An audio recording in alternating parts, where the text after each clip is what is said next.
Hello friends, स्वागत है आपका वीएस एजुकेशन चैनल पर। तो फ्रेंड, जैसा कि आप स्क्रीन पर देख रहे हैं कि कार्यालय आयुक्त जनजातीय कार्य विभाग के द्वारा वर्ग 1 उच्च माध्यमिक शिक्षक के लिए चयन परीक्षा के लिए विज्ञापन जारी किया गया है। उसमें तमाम चीज़ें हैं, दस्तावेज का सत्यापन, ये सब चीज़ें हैं वहाँ पर। तो ये वीडियो है आपकी, वो 3 स्टेप में आएगी। एक एक करके मैं वीडियो बनाऊँगा ताकि वीडियो छोटी रहे और जो भी ज़रूरत की चीज़ें हैं आपको एक सिंगल वीडियो पे मिल जाए, आपको पूरा वीडियो ना देखना पड़े।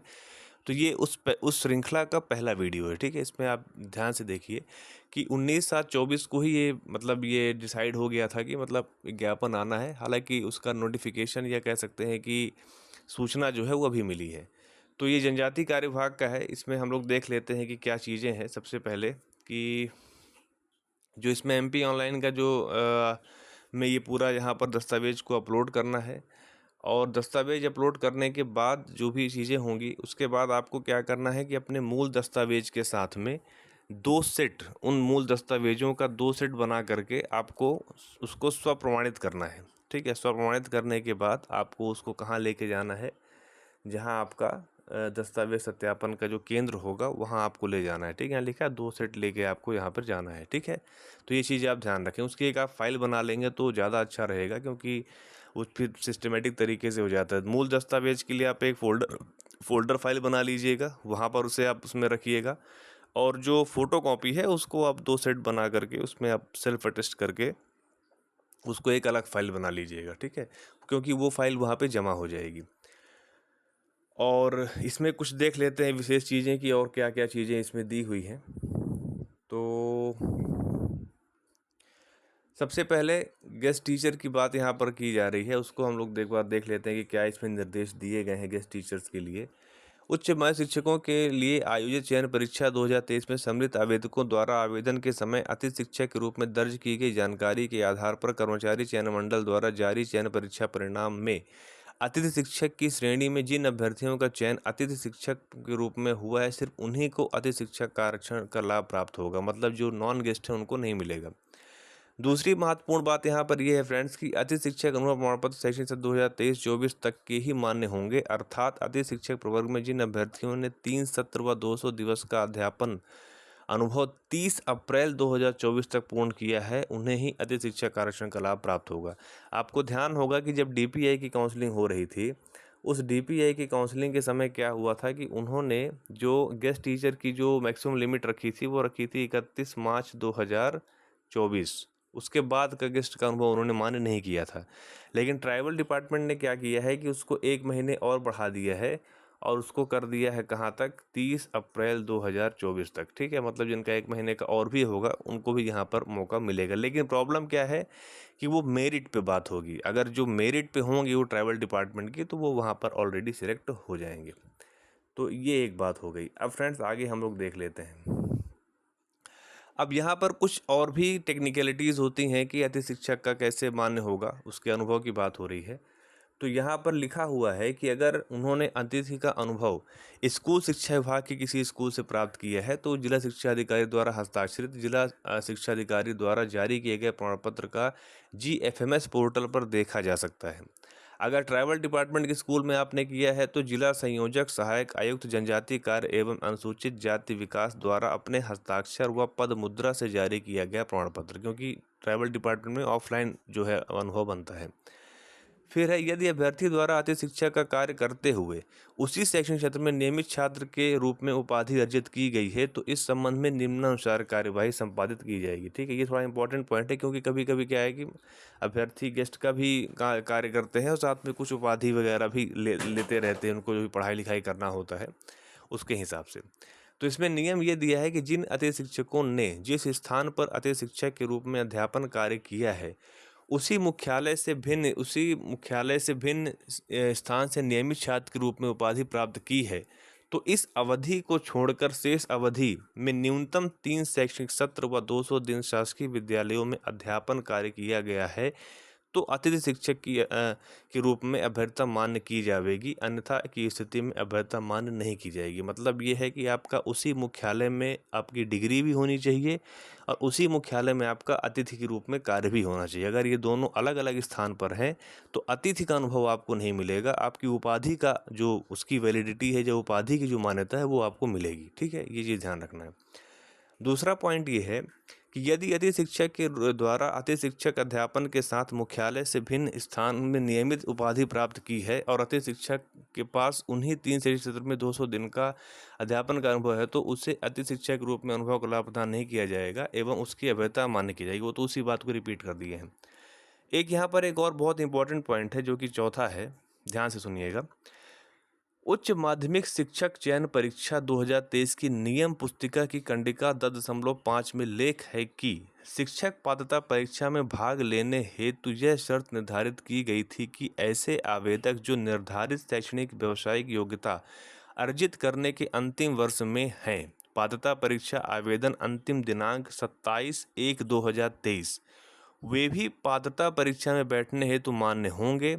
ऐसे अभ्यर्थियों को चयन परीक्षा उपरांत पात्र पाए जाने पर मेरिट क्रम में शैक्षणिक योग्यता संबंधी अर्हता अर्जन की संदर्भ तिथि विभाग में जिस दिनांक को दस्तावेज मांगे जाएंगे उस दिनांक को प्रस्तुत करने होंगे।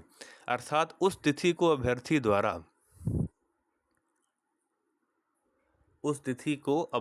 द्वारा परीक्षा अंक सूची उपाधि धारित किया जाना अनिवार्य होगा। ऐसे अभ्यर्थी जिनके पास शैक्षणिक योग्यता नहीं है अथवा जो निर्धारित शैक्षणिक व्यावसायिक योग्यता अर्जित करने के अंतिम वर्ष में अध्ययनरत नहीं थे और त्रुटिपूर्ण जानकारी देकर और पात्रता परीक्षा में सम्मिलित होकर पात्रता अर्जित कर ली है तो ऐसे अभ्यर्थी को गलत जानकारी देकर परीक्षा में सम्मिलित होने के कारण उनकी अभ्यर्थता नियुक्ति हेतु अमान्य की जाएगी। तो फ्रेंड्स, यहाँ पर कहने का मतलब क्या है कि अगर आपके द्वारा जब भी पात्रता परीक्षा का फॉर्म भरा गया था, उस पात्रता परीक्षा की जो एडवर्टीजमेंट थी उसकी अंतिम डेट थी 27 जनवरी 2023। तो 27 जनवरी 2023 के पहले आपके द्वारा अगर आप एमए किया है आपने या एमएससी किया है या फिर बीएड किया है, उसके फाइनल ईयर में होना अनिवार्य है। ठीक है, मतलब आपका फर्स्ट ईयर कंप्लीट होना चाहिए। अगर ऐसा नहीं है तो आपकी जो पात्रता परीक्षा की अंक सूची है उसको अमान्य माना जाएगा और आपकी जो अभ्यर्थता है उसको कैंसिल कर दिया जाएगा। ठीक है, इस चीज़ को ध्यान रखना है कि 27/1/2023 के पहले आपका फर्स्ट ईयर कंप्लीट होना चाहिए और आप सेकेंड ईयर में होने चाहिए, चाहे वो एमए हो, चाहे एमएससी हो, फिर चाहे आपका बीएड हो। ठीक है, तो ये एक बात हो गई। नेक्स्ट पॉइंट और देख लेते हैं।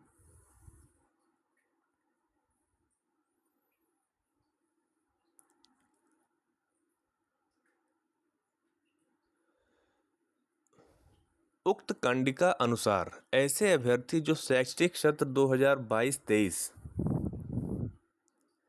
में स्नातकोत्तर बीएड के अंतिम वर्ष में थे एवं परीक्षा परिणाम की प्रत्याशा में सम्मिलित हुए थे, उनकी शैक्षणिक व्यावसायिक योग्यता दस्तावेज अपलोड की अंतिम दिनांक को पूर्ण होना चाहिए। अर्थात पात्रता परीक्षा की नियम पुस्तिका का बिंदु क्रमांक 7 में दिए गए स्पष्टीकरण एवं चयन परीक्षा की नियम पुस्तिका कंडिका क्रमांक 10.5 अनुसार वर्ष 2022-23 में स्नातकोत्तर बीएड प्रथम वर्ष एवं वर्ष 2023-24 में अंतिम वर्ष में अध्ययनरत अभ्यर्थियों की अभ्यर्थता मान्य नहीं होगी।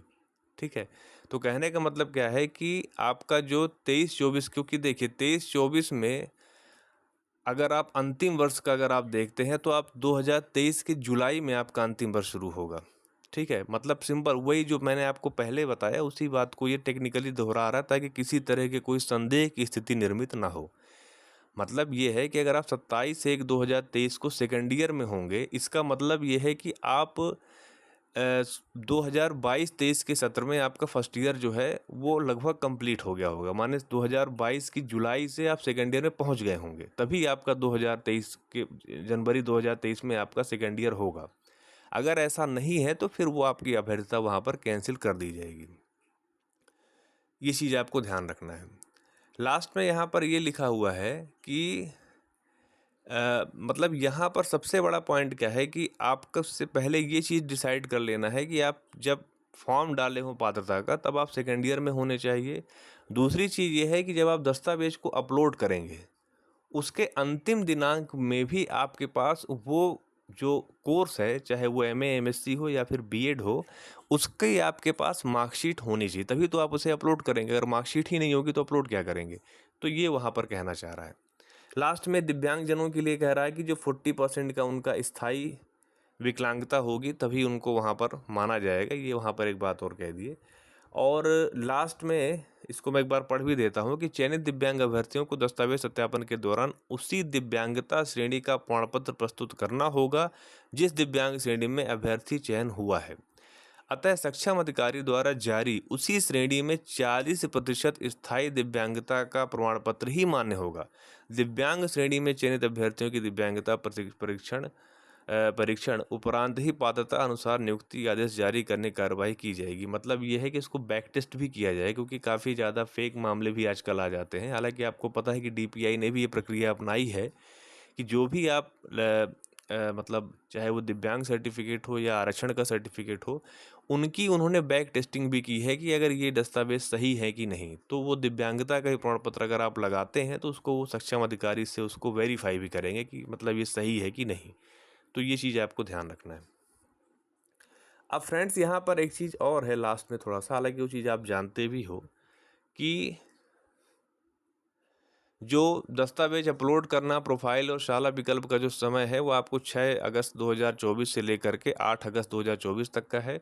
अभ्यर्थियों द्वारा अपलोड किए गए दस्तावेजों का जिला स्तर पर सत्यापन करना जो है वो 12 अगस्त से लेकर के 14 अगस्त तक होगा।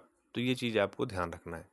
तो इस तरह से ये आपके जो मुख्य पॉइंट्स है दस्तावेज को संबंध में लेकर के, उसका एक पार्ट आपका यहाँ पर कंप्लीट हो गया। नेक्स्ट पार्ट का जो वीडियो है उसका लिंक मैं इस वीडियो के डिस्क्रिप्शन में दे दूँगा, आप वहाँ से भी जाके उसको चेक कर सकते हैं। तो फ्रेंड्स, अगर आपको मेरा वीडियो अच्छा लगा हो तो आप उसे लाइक कीजिए, अपने फ्रेंड सर्कल में शेयर कीजिए और चैनल पर अगर पहली बार आ रहे हैं तो चैनल को सब्सक्राइब कर लीजिए। Thank you.